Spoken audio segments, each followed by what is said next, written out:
So instead of breaking down how the Niners are going to beat the Cardinals this week, why don't we take a moment to appreciate this team that's won 9, likely 10 games in a row, starting with let's give some MVPs.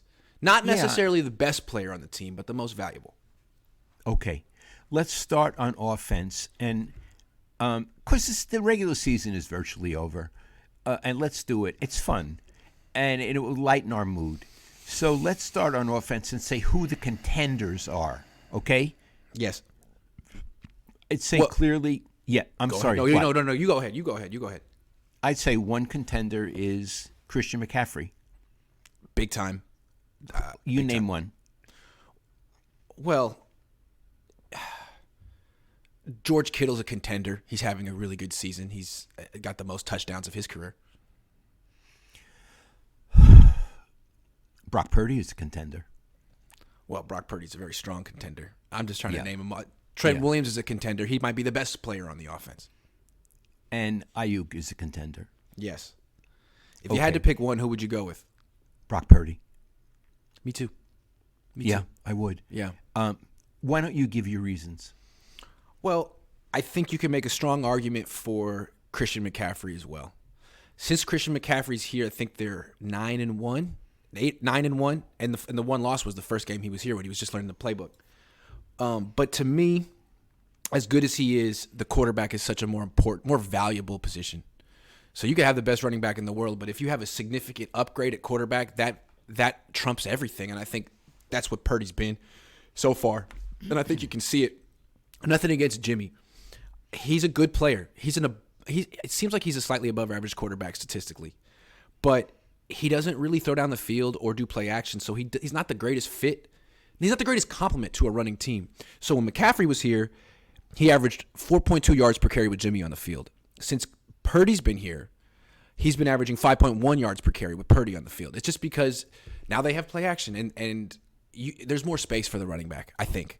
You can't just stack the box like you could against Jimmy, knowing that Jimmy's just going to throw 10-yard passes. So not against – it's just a better fit, and I think – that's where you see the Purdy effect. I think Purdy, even when he has a bad game or not the greatest game, they score 35 points. That's the quarterback. I don't think we've seen a quarterback this good in a while. So I think it's him.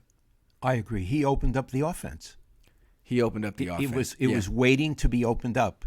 Jimmy could do it sometimes, but not all the time, and this kid did it. And I think it's interesting. Our two finalists, CMC and Brock Purdy, both really – CMC wasn't on the team. Right. And Purdy wasn't playing. So they're both essentially late additions. And those two guys turned the offense around. So, team I was – go ahead. And you got to give the Niners credit for that. Absolutely. The team that I was watching in training camp is not the team that they have now. And it might not have won – it probably wouldn't have won the Super – they needed to make more moves. Not saying that Trey couldn't have done it. We have no idea what Trey would have done if he'd stayed healthy. But Brock's doing it. And Christian McCaffrey's been he makes the offense so much better with a quarterback this good. Iggy, I have to tell you, I love to watch CMC work. What do you like about him? What do I like about Christian McCaffrey?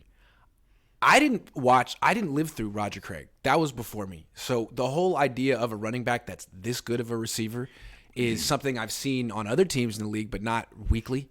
And he's a pleasure to watch. I mean, checkdowns are good plays on the 49ers now. And it seems like if you give Christian McCaffrey if you gave him to Alex Smith would have been a lot better. You gave him to Jeff Garcia would have been a lot. He makes quarterbacks look really good. I think he's a better running back than Roger Craig. Wow. I do. Wow. I mean, not a better pass receiver, but I mean, the elusiveness through holes. Yeah. He's really hard to – if you tackle him, you can bring him down. But he's hard to tackle. He's quick. He's really quick. He's really interesting. Yeah.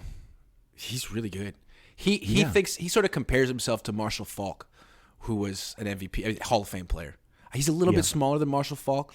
But, I mean, he's great. And I just hope Kyle Shanahan doesn't overdo it with him. Kyle loves giving him the ball. I understand it. But he's got an ankle injury now. Hurt his ankle in this last game. They say it's mild, but didn't need that to happen. Also has knee irritation. Just don't overdo it with him. But, he's great. He's really good. Yeah, he's a pleasure, and all credit to John Lynch. Let me ask you a question. If you could have one running back in his prime, who would you rather have? Christian McCaffrey, who I would say is in his prime right now. He's like 26. Or Frank Gore? Oh, boy. That is so interesting. Frank Gore. More durable. Yeah. Stronger runner. Yeah. But, I mean, it's really... I'd rather have both of them. Yeah. It's true. That's true. Do you disagree? I don't know. The stuff you can do with McCaffrey in the passing game is really enticing. You can't do that with Frank Gore. No. I wonder what Bill Walsh would say. I wonder what Bill Walsh would, because he could do so much with McCaffrey in the passing game. And it's not like he's a bad running back. He's not as good as Frank Gore, but as you said, he's a damn good running back. Oh, he's a pleasure. He's a pleasure. You know, Iggy, he sees so much. Yeah. He sees the hole before it even develops. Absolutely. So he's not the kind of running back where, like, if there's no hole, he could power through and get some extra yards. He's not. He can't do that.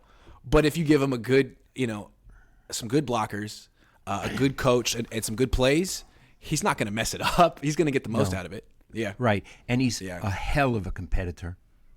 Yeah, he is a hell of a competitor. He's a hell of a competitor. And he's one of these, like, deeply serious pros who grew up around the profession he went into.